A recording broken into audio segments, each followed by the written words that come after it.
Wow, this is a new concept. Let's call it Sleep and Learn. Hello, I'm Kevin Birchelman, and welcome to The Brazen Leader. Brazen leadership is about leading boldly and without shame. It's about leading from the front, outwardly and decisively. Every week, we'll get in the trenches here about real leadership, so watch, enjoy, and be brazen. Hey there, let's talk about leadership slumber.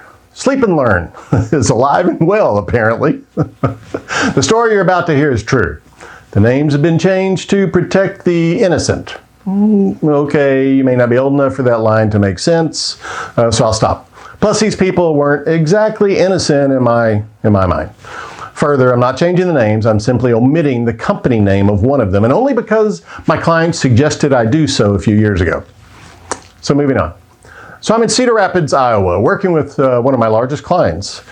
I just spent the last 2 days facilitating multiple half-day sessions with 3 separate groups of up-and-coming leaders and was relaxing before dinner, sitting in the lobby lounge of the hotel. I couldn't help but overhear a fairly rowdy bunch next to me.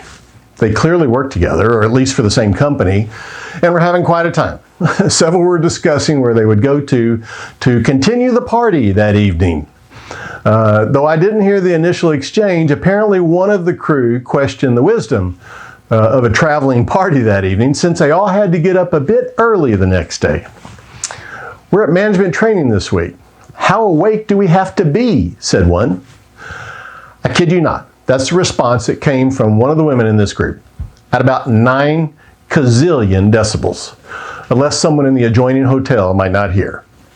Obviously, this got my attention, and it was only then that I noticed the 3-inch blue and white binders sitting next to most of them. Foundations of Leadership was embossed on the front. The name and logo of this large defense contractor would be familiar to all who are watching this today, particularly since there aren't many of those in Cedar Rapids, Iowa. I'll let you Google. Apparently, not all those revelers understood the general concept of foundations of leadership.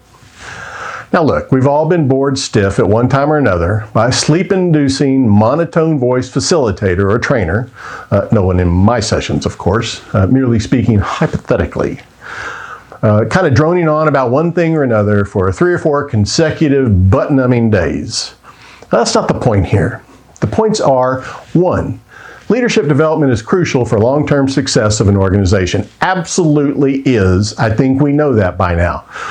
And we must convey that those participating are there for a reason. The organization selected them. And that reason is not to reach consensus on the next bar location. Look, having a good time is okay, maybe even encouraged. Hey, I like a good time, right? Making learning adjunct to the party is not okay. Number 2, the investment for leadership development is substantial. Facilitators, facilities, materials, salaries, then add in the loss of productivity while in session and related costs. So save it. Save it for those who take leadership and their own professional development seriously. Save it for them. And number 3, my final point. The most important thing we can do with emerging leaders is to develop them for the future. Not all, of course, are worthy of the mantle, nor the cost of such development. They're just not. Not everybody is. Realizing the importance of development must start with senior leadership, and we need to get better at it. If we take it seriously and show its significance to the organization, so will others. That whole leading by positive example thing. Maybe then our emerging managers won't use foundations of leadership as an insomnia cure. I'll sleep to that. And remember, be brazen, and that grace and accountability can coexist. Thanks for watching. If you got some value out of this today, please go down below, like and subscribe, comment if you feel so called. Hope to see you again next week.